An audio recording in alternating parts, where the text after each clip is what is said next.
Hello guys, तो ये है क्वेश्चन बी राउंड 703 डिव 2 का। तो पहले हम क्वेश्चन समझ लेते हैं। तो क्वेश्चन ये है कि एन हाउसेस दिए हुए 2D प्लेन पे, ठीक है। तो हर हर हाउस का क्या है, कोऑर्डिनेट दे रखा होगा। 2D प्लेन पे दिए तो कॉमन सेंस की बात है ना।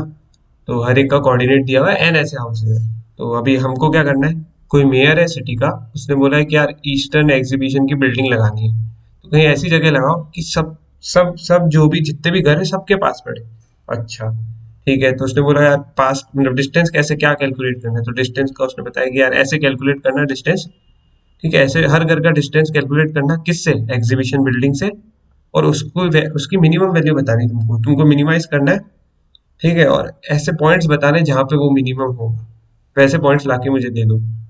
ये मेयर ने अपने को टास्क दिया है, ठीक है। तो अभी हम अप्रोच समझते हैं, है ना। तो मेयर का जो टास्क है उसको मैथमेटिकली हम कैसे लिख सकते हैं कि सपोज कर लेते हैं एक्स कॉमा वाई जो है, वहां पे अपन ने बिल्डिंग लगाई, ठीक है। तो हर दूसरी बिल्डिंग का उससे डिस्टेंस क्या होगा according to definition, x1 - x plus y1 - y, x2 - x plus y2 - y। और इन सब का आपस में एडिशन तो होएगा ही, वो तो सब ऐड हो रहे हैं इसलिए, ठीक है। तो क्या मैं इसको ऐसे भी लिख सकता हूँ, सिर्फ x1 ऊपर लिख लेता हूँ, सिर्फ मतलब x की वाली टर्म्स ऊपर लिख लेता हूँ और y वाली टर्म्स नीचे लिख लेता हूँ, बिल्कुल लिख सकते हैं। और क्या मैं ऐसा बोल सकता हूँ कि x और y को आपस में कोई लेना देना ही नहीं, मतलब x जो है वो y की वैल्यू को मिनिमाइज करने में कोई रोल प्ले नहीं कर रहा है। मतलब y अपना अलग है, y अपना अलग एक्सप्रेशन है, और x का अलग है। तो x y को कुछ नहीं कर सकता, मतलब x और y डिपेंडेंट नहीं है, दोनों इंडिपेंडेंट है, ठीक है। ये अपने को साफ ही दिख रहा है, एक्सप्रेशन दिख रहा है। तो ये तो साफ बात है कि हर दोनों इंडिपेंडेंट ही होंगे। और वैसे भी x की ऐसी पोजीशन चूज कर लो तब भी इस एक्सप्रेशन को मिनिमाइज करने के लिए मेन काम तो y का ही है, x का तो कोई लेना देना ही नहीं, ठीक है। तो x और y दो अलग अलग प्रॉब्लम हो गए एक तरीके से, ये हमको दिख रहा है, ठीक है ना। मतलब x का अलग है और y का अलग है, ठीक है।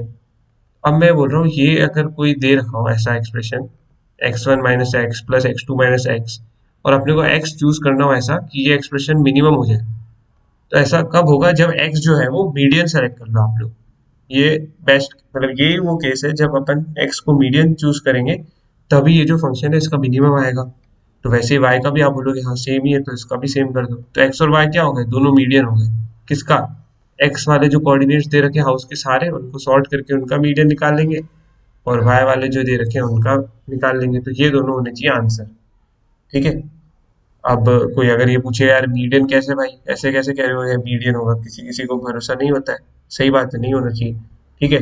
तो अभी हम देखते हैं कि कैसे हम कह रहे हैं कि मीडियन होना चाहिए। तो पहले मैं एक कॉमन सेंस अप्रोच टाइप बता देता हूँ, ठीक है। तो अगर उससे समझ में आए तो आपको ध्यान रखने में मदद मिलेगी, ठीक है। बाकी अपन मैथमेटिकली प्रूफ तो देखेंगे। हाँ, तो ये है कि जैसे मान लो कि 10 वो लग 10 अपन का स्पोर्ट्स खेल रहे हैं, और 10 मतलब जैसे 5 लोग खड़े हुए हैं, ठीक है। एक जना यहाँ से गोली छोड़ रहा है, एक जना यहाँ से, मतलब वो शूटिंग का कंपटीशन चल रहा है, ठीक है। तो 5 जने हैं, ठीक है। अब मैं बोलता हूँ यार कौन सी ऐसी पोजीशन है जहां से सबको देखने में आसानी होगी। आप खुद बताना, मतलब सबको आसानी से, मतलब ज्यादा गर्दन मोड़नी ना पड़े, ऐसी कौन सी पोजीशन है। आप लोग बोलोगे यार ये तो कॉमन सेंस की बात है, जहाँ बीच में जो खड़ा हुआ है वहां चले जा, वहां ज्यादा गर्दन नहीं मोड़नी पड़ेगी, सबसे कम गर्दन मोड़नी पड़ेगी। तो मैंने कहा हाँ यार, बिल्कुल ये तो कॉमन सेंस है कि यार बीच में जो खड़ा हुआ है उसी के जस्ट पीछे खड़ा हो जाए तो सीधा देखूंगा तो वो दिख जाएगा। और बाकी सारे बस सेम से भी, मतलब ज्यादा गर्दन नहीं मुड़ानी पड़ेगी, सबसे कम गर्दन यहीं पे मोड़नी पड़ेगी, ठीक है, बीच वाली पोजीशन पे। कॉमन सेंस की बात है। तो गर्दन मोड़ने का क्या मतलब है कि अपन उस पोजीशन से देख रहे हैं कि कितना दूर अपन देखेंगे, ठीक है। तो जैसे एक्चुअल में क्या कर रहे हैं हम, x - x ही तो कर रहे हैं, x1 - x, x अपनी ओरिजिनल पोजीशन और अपन देख का रहे हैं वहां, उस हिसाब से अपन कैलकुलेट कर रहे हैं, ठीक है। इन सब का मिनिमम होना चाहिए, मतलब अपने को कष्ट कम से कम हो, हर को देखना पड़ेगा बार बार तो इन सब का एकदम मिनिमम कर रहे हो। तो आप लोगों ने नॉर्मल कॉमन सेंस से क्या जवाब दिया कि बीच में खड़े हो जाओ, उसमें यार कम दुखेगी गर्दन, ठीक है। मैंने कुछ नहीं कहा इसमें कि यार इसमें कोई मैथमेटिक्स एक्सप्रेशन है या कुछ ऐसा, ठीक है। आप लोगों ने कहा कि बीच में खड़े हो जाओ, तो वो बेस्ट है। मतलब इन जनरल अपन लोग कभी भी बात करेंगे तो किसी से भी आप पूछोगे वो यही बोलेगा कि भाई बीच में खड़े हो जाओ, गर्दन कम दुखेगी, ठीक है। तो ये बेसिक फंडा हो गया, मतलब ऐसा आप सोच सकते हो, और ये सही भी है ही। पर ऐसा होता क्यों है, आप इसको मैथमेटिक्स टर्म में समझ लेते हैं थोड़ा। हाँ, तो अभी मैथमेटिक्स जैसे समझ लेते हैं इसको। जैसे हमको मीडियन x4 दे रहा है, मतलब जैसे 7 एलिमेंट्स में मान लेता हूँ, 7 एलिमेंट्स मेरे पास और मीडियन x4 है। ठीक है, तो कॉमन सेंस की बात है, 7 + 1/2। ठीक है, तो अभी मैं बोलता हूँ कि यार ये जो सम है, मीडियन x की वैल्यू मीडियन रख दो, फिर एक बार इसको लिख के रख लेते हैं। ठीक है, हाँ भाई ठीक है, लिख के रख लेते हैं। तो क्या होगा, x5 - x4 ये वाला, ये जो है, प्लस x4 माइनस क्या मतलब प्लस x6 - x4, ठीक है क्योंकि x6 बड़ा है ना, प्लस x7 - x4। ठीक है, तो ये यहाँ पे रख लिया, ये सारी टर्म्स आ गई, प्लस जो आगे राइट साइड वाली तो आ गई, अभी लेफ्ट साइड वाली, तो x4 - x4, क्योंकि खुद x4 को चूज किया हमने, तो x4 - x4 भी तो आएगा, बिल्कुल आएगा। अभी फिर लेफ्ट वाली x4 - x3, x4 - x2, x4 - x1, ये एक और डब्बा बन गया। ठीक है, तो ये हमारा क्या, मीडियन के टर्म्स में इस एक्सप्रेशन की क्या वैल्यू होगी वो मैंने रख दी। ठीक है, तो अभी कोई बोलता है कि यार नहीं यार, मैं तो नहीं मान रहा कि ये मिनिमम है, तो मैं कह रहा हूँ अच्छा ठीक है, तो क्या क्या मैं ये मान लूँ कि उससे बड़ा होगा, जो मिनिमम है वो मीडियन से बड़ी वैल्यू होगी, जो इस एक्सप्रेशन की वैल्यू मिनिमम कर देगी, मतलब एक्स की ऐसी वैल्यू जो इस एक्सप्रेशन को मिनिमम कर दे, वो मीडियन से हल्की बड़ी मान लेते हैं। तो आपने कहा ठीक है यार, हाँ हल्की बड़ी होगी, आप ऐसा कह रहे हो, मैंने कहा ठीक है हल्की बड़ी होगी, तो हल्की बड़ी होगी तो यहाँ मान लेता हूँ कि यहाँ कहीं होगी, वो पी पी बोल देता हूँ उसको मैं। ठीक है, बिल्कुल सही, पी बोल देते हैं। तो अभी आप ये देखो कि x5 - p, अभी नया नया एक्सप्रेशन आएगा ना इसके लिए, तो वो क्या आएगा, x5 - p, x6 - p, x7 - p। तो यार पहले तो ये ज्यादा आ रहा था, अभी कम आएगा, ये देखो कम कम आ रहा है अभी, अभी यहाँ पे कम कम आ रहा है। तो बिल्कुल सही बात है, कम ही आ रहा है, कॉमन सेंस की बात है, हल्का बड़ा हो गया। तो तीन तीन जो वैल्यूज है उनका आंसर अपन ने कम कर दिया। ठीक है, और बाकी, लेकिन अब एक और बात यह है कि यहाँ वाली वैल्यूज का तो आपने सम बढ़ा दिया, क्योंकि x4 से जब ये जा रहे थे उससे ज्यादा डिस्टेंस आएगा अगर आपने पी हार का। x4 खुद पहले 0 दे रहा था, अभी कुछ देगा। ठीक है, तो x की वैल्यू भी बड़ी है, इसकी वैल्यू भी बड़ी है, इसकी भी बड़ी है, और इसकी भी बड़ी है। ठीक है, तो आपने 4 वैल्यू बढ़ा दी। तो आप खुद सोचो, आप घिरा 3 ही वैल्यू रहे हो लेकिन बढ़ा 4 रहे हो, तो ओवरऑल एक्सप्रेशन क्या होगा, बढ़ेगा यार, कॉमन सेंस की बात है, एक से बढ़ेगा, मतलब कोई आपको 4 रुपया दे दे और फिर 3 ले ले, लेकिन तब भी आपके पास 1 रुपया तो आया ना। ओवरऑल आपका क्या हुआ, कुछ नुकसान थोड़ी हुआ, फायदा ही हुआ है। तो आपकी जो वैल्यू है वो बड़ी है। ठीक है, तो वैल्यू बढ़ेगी, कॉमन सेंस की बात है। लेकिन हमको क्या करना था, मिनिमम करना था, तो आपने बोला कि यार पी बड़ा ले ले तो ये मिनिमम हो जाएगा, तो मैंने प्रूव कर दिया ऐसा नहीं हो सकता। अभी भी लेकिन कुछ लोग बोलेंगे कि यार सेम 3 गिरा, चलो ये मान लिया, 4 बढ़ा ये भी मान लिया, लेकिन इन दोनों को मैं सब्ट्रैक्ट कैसे कर दूं, ये दोनों बराबर थोड़े हैं। मतलब बराबर जैसे 1 रुपया, सबकी वैल्यू थोड़ी ना सेम है कि भाई मतलब यहाँ जितना गिरा है उतना ही वहां बड़ा होगा, इस टाइप का कुछ थोड़ी ना है।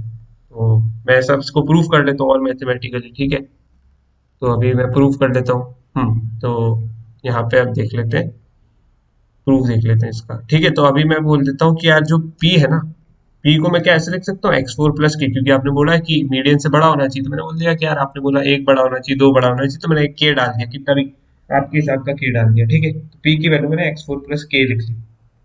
ठीक है, तो अब मैं ये बोल रहा हूँ कि आप कुछ मत करो, अभी जो मैंने बताया ना, इस x की वैल्यू x, मतलब जो आप पी जो बोल रहे हो, पी की वैल्यू ले ली मैंने x4 + k। ठीक है, अब मैं बोल रहा हूँ कि p के लिए वापस से इस एक्सप्रेशन की वैल्यू कैलकुलेट कर लो। ठीक है, बस कुछ नहीं करना, इसकी वैल्यू कैलकुलेट कर लो p के लिए। तो आप कैलकुलेट कर लोगे और k को अलग रखते जाना। ठीक है, k को अलग रखते जाना, तो आपकी k अलग निकल के आ जाएगा, और फिर आप इस एक्सप्रेशन में रखोगे तो आपको दिखेगा कि हाँ यार पूरा एक्सप्रेशन सेम है, मीडियन जैसा, लेकिन उसके अंदर प्लस के एक और है। तो इसका क्या मतलब हुआ कि आप तो वैल्यू बढ़ा रहे हो, अगर पी को ग्रेटर देन मीडियन से बड़ा ले रहे हो, तो इस एक्सप्रेशन की वैल्यू आप बढ़ा रहे हो, तो आप नहीं ले सकते उससे बड़ा।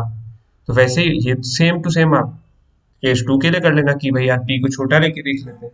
पी को अगर छोटा लोगे तो यहाँ की ये 4 वैल्यू बढ़ जाएगी, अगर पी यहाँ आया तो फिर वापस सेम चीज, सेम बात हो जाएगी। उसके लिए आप क्या ले लोगे, P equal to x4 - k, where K is a positive constant. फिर वापस आप इस फंक्शन की वैल्यू निकालना, फिर आप देखोगे कि वैल्यू एक्चुअल में बढ़ रही है, क्योंकि मॉड भी है ना, तो आपको दिख जाएगा वो कि वैल्यू यार बढ़ रही है के से। तो हेंस प्रूव्ड कि भाई यार मीडियन ही है सबसे ऑप्टिमल चॉइस। ठीक है, बस यही थी अप्रोच। हाँ, और ये एक और बात ध्यान रख सकते हैं इस क्वेश्चन के लिए कि भाई जैसे अभी तो मैंने ये ऑड लेके कर रहा हूँ मैं, ठीक है, ये थोड़ी सी स्ट्रेटेजी थी ताकि समझ में अच्छे से आए आपको।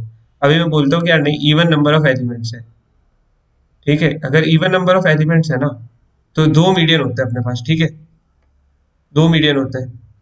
तो आप वापस से सिमिलर चीजों को आप अगर प्रूफ करते हुए चलोगे तो आपको ये पता चलेगा इनके बीच में जितनी भी वैल्यूज है, वो कुछ भी ले लो, सबके लिए आंसर सेम ही आएगा। ठीक है, आप लेके एक बार ट्राई करना x4 से लेके x5, क्योंकि ये दो मीडियन होते हैं ना इसके रियल में, क्योंकि 8 + 1/2 4.5 आता है, तो हम क्या बोलते हैं कि यार दोनों तरफ चले जाओ, कोई दिक्कत नहीं है, या तो ये भी या तो ये भी। मैथमेटिक्स टर्म में अपन यही तो बोलते हैं। मैं कह रहा हूँ हाँ बिल्कुल सही बात है, इन दोनों के बीच में कोई और दूसरे एक्स भी होंगे ना, उनके लिए भी आंसर सेम ही आएगा, तो वो सारी वैल्यू भी सही है। किस लिए सही है? इस एक्सप्रेशन को मिनिमाइज करने के लिए, ठीक है, वो सारी वैल्यूज भी सही है। तो बस अभी हो गया कि आप ये देख लोगे कि अगर ऑड है तो एक ही वैल्यू आएगी जो सही है, लेकिन अगर इवन है तो सेट ऑफ वैल्यूज आएगी x5 - x4 + 1, इतनी वैल्यूज आएगी जो सही हो। ये किसके लिए कर रहे थे? हम एक्स के लिए कर रहे थे, और एक्स और वाई का कोई लेना देना नहीं है, तो हर एक्स के कोरोस्पॉन्डिंग कुछ भी वाई ले लो। तो एक्स के लिए हमने ये जैसे कैलकुलेट किया है सब, वैसे ही वाई के लिए कैलकुलेट कर लेंगे और उन दोनों को मल्टीप्लाई कर देंगे। क्यों? क्योंकि कुछ भी ले सकते हैं ना, एक्स की यहाँ पे कुछ भी और वाई की भी वहां पे कुछ भी, क्योंकि दोनों डिपेंडेंट नहीं है, तो इसलिए प्रोडक्ट करके आंसर लिख देंगे। लेकिन कब? ये तो इवन के लिए। ऑड है तो सीधा एक ही एलिमेंट आएगा, तो दिख ही रहा है। ठीक है, तो यही थी अप्रोच। अभी हम फटाफट कोड देख लेते हैं, सेम ही बात है, कोड जो मैंने बोला है अभी मैंने लिखा भी है। तो जैसे, हाँ, इनपुट ले लिया मैंने एक्स और वाई का, फिर दोनों एरे सॉर्ट कर दी, फिर उसके बाद अगर ऑड है तो सीधा बोल दिया कि यार एक ही ऐसा पॉइंट पॉसिबल है। हाँ, अपने को क्वेश्चन में ये बताना था ना कि कितने पॉइंट्स ऐसे पॉसिबल है, तो वही अपन, मैं वही बता रहा हूँ, ठीक है। लेकिन अगर इवन है तो अपन यहाँ आ जाएंगे, यहाँ आके अपन देख लेंगे कि यार मैंने ये क्या किया है। मैंने क्या किया है, वो वाले जो दो एलिमेंट्स हैं उनकी इंडेक्स को सी और डी दे दिया, x(c - x(d+1), जैसा भी मैंने बताया, और वही y के साथ कर दिया, उन दोनों को मल्टीप्लाई, आंसर हो गया कि इतने पॉसिबल वेज है, इतने पॉसिबल पॉइंट्स हैं जहाँ पे आप अपनी बिल्डिंग खड़ी कर दो, तो फिर जो आपने डिस्टेंस का एक्सप्रेशन दिया है उसकी वैल्यू मिनिमम आएगी। ये इतने सारे पॉइंट्स हैं जिनके ऊपर वो वैल्यू मिनिमम आएगी, ठीक है। तो यही था guys, so that's it guys, so thank you.